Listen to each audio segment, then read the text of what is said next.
Hello students, আজকে আমি তোমাদের কাছে ত্রিভুজ সম্পর্কে আলোচনা করব। প্রথমেই ত্রিভুজের সংজ্ঞাটা একটু দেখে নেওয়া যাক। তিনটি সরলরেখা দ্বারা বেষ্টিত বদ্ধ সমতলিক ক্ষেত্রকে ত্রিভুজ বলে। দেখো, এই যে তিনটে সরলরেখা ঘিরে রেখেছে, এটা সমতলিক ক্ষেত্র, তাহলে এটা একটা ত্রিভুজ হলো। তিনটে সরলরেখা দ্বারা বেষ্টিত বদ্ধ সমতলিক ক্ষেত্রকে ত্রিভুজ বলে। তাহলে এই হয়ে গেল একটা ত্রিভুজ। তাহলে ত্রিভুজের কটা অংশ যদি জিজ্ঞেস করে, দেখো, তিনটে বাহু, তিনটে শীর্ষবিন্দু, তিনটে কোণ। সেটা আমি এখানে তোমাদের লিখে দিয়েছি। দেখো, তিনটে বাহু, তিনটে কৌণিক বিন্দু বা শীর্ষবিন্দু, আর তিনটে হচ্ছে কোণ। তাহলে ত্রিভুজের মোট 9টি অংশ। ওকে, এবার এই যে ত্রিভুজটা তোমরা দেখলে, ত্রিভুজ সম্পর্কে কয়েকটা অংশ তোমরা একটু জেনে রাখো বা এটা মনে রেখো। কি কি? ত্রিভুজের তিনটে কোণের সমষ্টি সর্বদা 2 সমকোণ বা 180 ডিগ্রি হবে।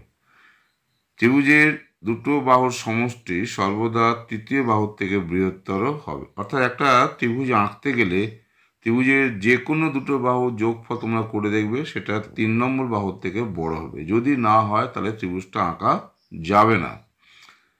ত্রিভুজের বাহু তিনটেকে ক্রমানুসারে যদি বর্ধিত করা হয়, তাহলে উৎপন্ন বহিঃকোণগুলির সমষ্টি 4 সমকোণ হবে। অর্থাৎ এখানে যদি আমি একটা ছবির মাধ্যমে দেখাই, দেখো, এই একটা ধরো ত্রিভুজ আছে, তাহলে এই বাহুটাকে বাড়ানো হলো, তাহলে এই কোণটা, এই বাহুটাকে বাড়ানো হলো, তাহলে এই কোণটা, এই বাহুটাকে বাড়ানো হলো, এই কোণটা। তাহলে এই যে তিনটে কোণ, এদের সমষ্টি যোগ করলে দেখা যাবে কি হচ্ছে না, 360 ডিগ্রি বা 4 সমকোণ হবে।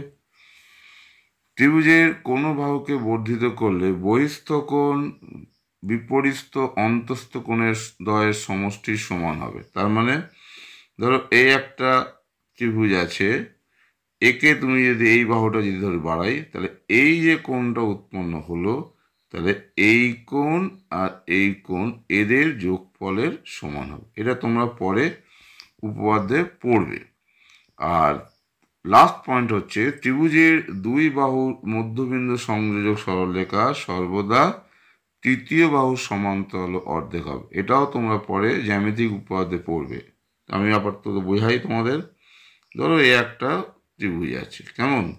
তাহলে এই ত্রিভুজ ধরো নাম দিচ্ছি পি কিউ আর, হলো। তাহলে এই মধ্যবিন্দু সংযোগ সরলরেখা, এটা ধর হচ্ছে ডি ধরলাম, আর এইটাকে ধরলাম ই। তাহলে এই ডিটা এর অর্ধেক হবে, আর ডিটা কিউ আর এর প্যারালাল হবে। তাই এটাকে আমি কি লিখবো না, এটাকে লিখবো ডিই সমান half Q R DE parallel বা সমান্তরাল কিউ আর। বুঝলে তাহলে? এবার আমি ত্রিভুজের প্রকারভেদ নিয়ে একটু আলোচনায় আসি। তোমরা ভালো করে এটা ছকটা দেখো। ত্রিভুজ ক প্রকার? ত্রিভুজ বাহুভেদ হচ্ছে 3 প্রকার। কি কি? সমবাহু, সমদ্বিবাহু, বিষমবাহু। দেখো, আমি ছবিতে দেখেছি, তোমরা ভালো করে দেখো। এই যে একটা ত্রিভুজ, এটা হচ্ছে পি কিউ আর। তা এই বাহু তিনটে যদি সমান হয়, অর্থাৎ তিনটে বাহু যদি সমান হয়, তাহলে ওই ত্রিভুজটাকে বলবো আমরা সমবাহু।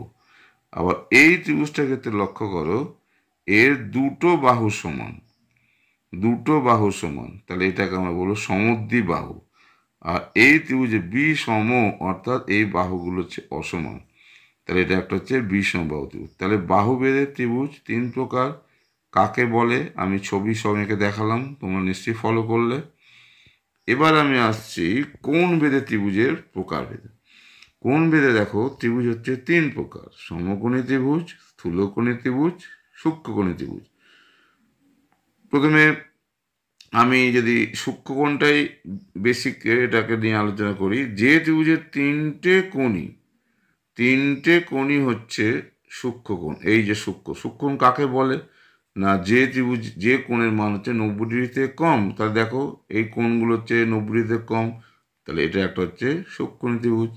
আবার যদি স্থূলকোণীতে আসি, তার যে ত্রিভুজের একটি কোণ স্থূলকোণ, স্থূলকোণ কাকে বলে না, যে কোণের মান 190 ডিগ্রির থেকে বেশি কিন্তু 180 থেকে কম, যেমন এই ছবিটা ক্ষেত্রে দেখতে পাচ্ছ, তাহলে এটা একটা স্থূলকোণী ত্রিভুজ। আর সমকোণী ত্রিভুজ ব্যাপারটা কি না, যে ত্রিভুজের একটি কোণের মান হচ্ছে 90 ডিগ্রি তাকে আমরা বলবো সমকোণী ত্রিভুজ। এবার এই যে তোমরা ছটা ত্রিভুজ দেখলে, এছাড়া একটা বিশেষ ধরনের ত্রিভুজ হচ্ছে সমকোণী সমদ্বিবাহু ত্রিভুজ। কারণ সমকোণী সমদ্বিবাহু কেন বলা হচ্ছে না, এটা তো সমকোণ আছেই, এছাড়া সমকোণ সংলগ্ন দুটো বাহু হচ্ছে সমান, তাই এই ত্রিভুজটা হচ্ছে সমকোণী। আর যেহেতু দুটো বাহু সমান, তাই বলা হচ্ছে সমকোণী সমদ্বিবাহু ত্রিভুজ। ওকে, এবার ত্রিভুজের একটা গুরুত্বপূর্ণ আলোচনায় আসছি, সেটা হচ্ছে ত্রিভুজের মধ্যমা। কাকে বলে মধ্যমা? ত্রিভুজের কোনো শীর্ষবিন্দু থেকে ওর বিপরীত বাহুর মধ্যবিন্দু যোগ করলে যে সরলরেখাংশ পাওয়া যায় তাকে ওই ত্রিভুজের মধ্যমা বলে। দেখো, এই ধর একটা পি কিউ আর একটা ত্রিভুজ, তাহলে এই পি থেকে এই বিপরীত বাহুর মধ্যবিন্দু, এটা হচ্ছে ডি, এটা হচ্ছে ই টানা হলো, পি থেকে ই টানা হলো, মধ্যবিন্দু যোগ করা হলো। একইভাবে এখান থেকে ডি বিন্দুতে যোগ করা হয়েছে, এখান থেকে এই বিন্দুতে যোগ করা হয়েছে। তাহলে এটা একটা মধ্যমা, এটা একটা মধ্যমা, আর একটা মধ্যমা। তাহলে একটা ত্রিভুজের তিনটে মধ্যমা। ত্রিভুজের মধ্যমার তিনটে গুরুত্বপূর্ণ বৈশিষ্ট্য তোমরা মনে রাখবে। কি কি না, ত্রিভুজের মধ্যমা হচ্ছে তিনটে, কারণ তিনটে যেহেতু শীর্ষবিন্দু, তাহলে তিনটে শীর্ষবিন্দু থেকে বিপরীত বা মধ্যবিন্দু যোগ করা হলো, তাহলে মধ্যমা হচ্ছে তিনটে হবে। মধ্যমা ত্রিভুজকে দুটি সমান ক্ষেত্রফলে ভাগ করে, এটা ইন্টারেস্টিং পয়েন্ট। এই যে মধ্যমাটা হলো, তাহলে এই যে ত্রিভুজ আর এই যে ত্রিভুজ, এদের ক্ষেত্রফল সমান, অর্থাৎ মধ্যমা ত্রিভুজকে দুটি সমান ক্ষেত্রফলে ভাগ করে। আর ফাইনাল পয়েন্ট হচ্ছে মধ্যমাত্রায় সমবিন্দুগামী হবে। এখানে যেমন জি বিন্দুগামী, দেখো এই যে তিনটে মধ্যমা, এরা জি বিন্দুতে ছেদ করেছে, তার মানে মধ্যমা তিনটে হচ্ছে সমবিন্দুগামী। বুঝলে তাহলে? আর একটা গুরুত্বপূর্ণ জিনিস হচ্ছে অতিভুজ। কাকে বলে অতিভুজ? সমকোণী ত্রিভুজের সমকোণের বিপরীত বাহুকে হচ্ছে অতিভুজ। এটি হচ্ছে সমকোণী ত্রিভুজের বৃহত্তম বাহু। তাহলে দেখো, আমি ছবি এঁকেছি পি কিউ আর, তাহলে এই সমকোণের যে বিপরীত বাহু সেটা হচ্ছে পি আর, তাহলে পি আরকে আমরা বলবো অতিভুজ। আর এই যে দুটো বাহু, সমকোণ সংলগ্ন যে দুটো বাহু, তাদের একটাকে বলবো লম্ব আর একটাকে বলবো ভূমি। এখানে একটা জিনিস তোমরা মনে রাখবে, লম্ব বা ভূমির ধারণা কিন্তু কোণ সাপেক্ষে, অর্থাৎ এই কোণ যদি বিবেচনা করি, তাহলে কোণের বিপরীত বাহু বলবো লম্ব, আর কোণ সংলগ্ন বাহুকে বলবো হচ্ছে ভূমি। আবার এই কোণের সাপেক্ষে যদি বিবেচনা করি, তখন এইটা হয়ে যাবে লম্ব, এটা হয়ে যাবে ভূমি। সব ক্ষেত্রে এটাই যে লম্ব হবে তা কিন্তু নয়, অর্থাৎ কোণের সাপেক্ষে লম্ব আর ভূমির ধারণা হবে।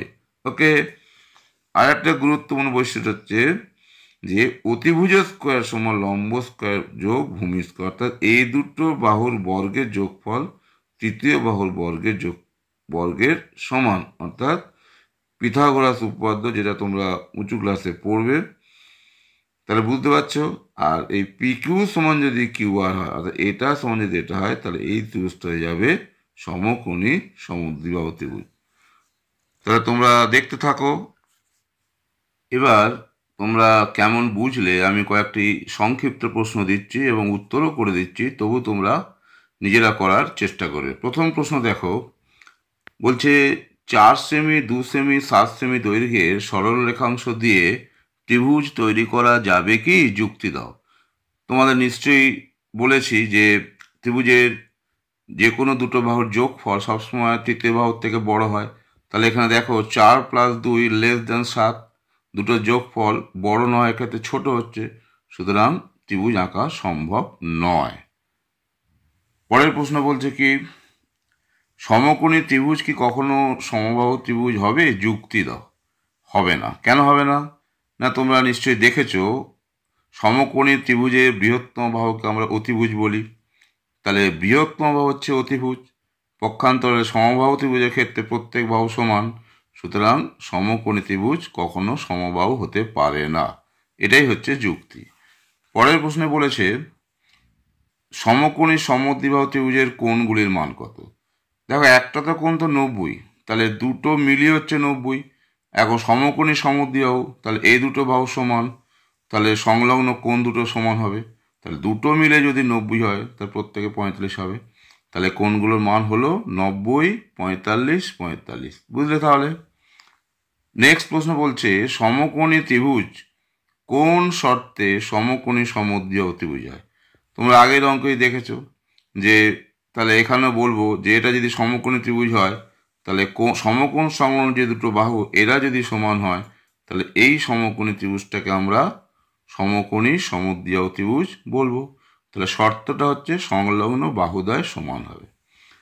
পরের প্রশ্ন বলছে সমবাহু ত্রিভুজের প্রত্যেক কোণের মান কত। না তোমরা আলোচনা দেখেছো যে তিনটে কোণের সমষ্টি বা যোগফল 180 ডিগ্রি হয় এবং সমবাহু ত্রিভুজের বৈশিষ্ট্য কি না সব বাহু সমান। তাহলে সব বাহু যদি সমান হয় তাহলে প্রত্যেকটা কোণ হবে 60 ডিগ্রি। ওকে, নেক্সট সমকোণী ত্রিভুজের সমকোণ ছাড়া অপর দুটি কোণের সমষ্টি কত। দেখো তিনটে কোণের সমষ্টি হচ্ছে 180 ডিগ্রি, তাহলে একটা যদি 90 হয় সমকোণের জন্য তাহলে বাকি দুটো মিলে নিশ্চয়ই 90 ডিগ্রি হবে। পরবর্তী প্রশ্নে বলছে যে একটি ত্রিভুজের দুটি কোণের প্রত্যেকটির মান 90 ডিগ্রি হতে পারে কি। দেখো তিনটে কোণের যোগফল হচ্ছে 180, তাহলে দুটো কোণ যদি 90 হয় তাহলে দুটো মিলেই তো 180 হয়ে যাচ্ছে, তাই না? সুতরাং এক্ষেত্রে প্রত্যেকটি কোণ দুটো কোণের প্রত্যেকটি 90 ডিগ্রি হওয়া বাস্তবিক সম্ভব নয়। শেষ প্রশ্নে আসছি সমকোণী ত্রিভুজের একটি কোণের মান 60 ডিগ্রি হলে অপর কোণ দুটির মান কত। দেখো সমকোণী ত্রিভুজ তাহলে একটা তো 90 হয়েই গেল, তিনটে কোণ মিলে হচ্ছে 180, তাহলে বাকি দুটো কোণ মিলে নিশ্চয়ই হবে 90। তাহলে একটা যদি 60 হয় তাহলে অন্যটা হবে 30। তাহলে আজকে তোমাদের কাছে ত্রিভুজ সম্পর্কে আলোচনা করলাম, তার প্রকারভেদ, বিভিন্ন রকম ত্রিভুজ, তার কটি অংশ তোমরা তাহলে শুনলে। আশা করি এই সম্পর্কে তোমার ধারণা স্পষ্ট হলো। তাহলে আজ এখানে শেষ করলাম। বাই।